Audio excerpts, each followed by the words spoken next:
waraaqdan waxay si toos ah ugu socotaa ganacsatada Soomaaliyeed guud ahaan qaybaheeda kala duwan haday ahaan lahayd ganacsatada beeraha ganacsatada xoolaha ganacsatada warshadleyda ganacsatada kalluumaysiga ganacsatada tamarta iyo biyaha ganacsatada adeegyada iyo xirfadlayaasha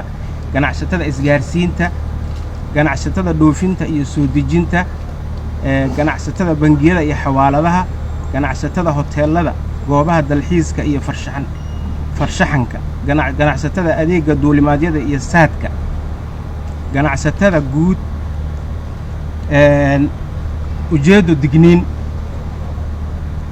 annagoo fulinayna amarka dawladda ee ku aadanaa la dagaalanka argagixisada ee dhanka dhaqaalaha ah wasaaradda ganacsiga iyo warshadaha waxay faraysaa dhammaan ganacsatada ay warqadani sida tooska ugu socotay in aan lala shaqayn karin lala macaamili karin isla markaana aan wax loo fududayn karin wax dhaqaale ah loogu yaboohi karin awaamirtooda loo hoggaansami karin kooxda argagixisada ee ka soo horjeeda amniga iyo jiritaanka dadka iyo dalka Soomaaliyeed haddaba ciddii ku lug yeelata hawlaha sare ku xusan waxaa laga qaadayaa tallaabo sharciga waafaqsan iyo xeerarka waddanka sidoo kale wasaaradda ganacsiga warshadaha waxay qaadaysaa tallaabooyinka uga aadan ee soo socda 1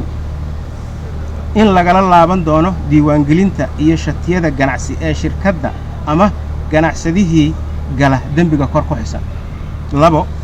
ganacsadihii ay ku caddaato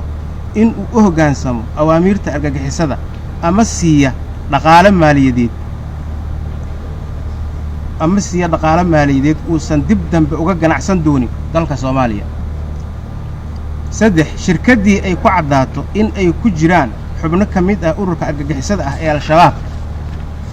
ama wakiil uga noqda ganacsigooda waxaa lagala wareegayaa dhammaan wixii hanti guurta ama maguurta ah ee ay shirkaddaas u leedahay shirkaddii ama ganacsadihii lagu hela u kala gudbin dhaqaale ee kooxaha argagixisada ah waxaa la baabi'inayaa dhammaan jiritaanka ganacsigooda ugu dambayn sidaa darteed waxaa lagu adkaynayaa dhammaan ganacsatada Soomaaliyeed inay u hoggaansamaan awaamirta sare ku xusan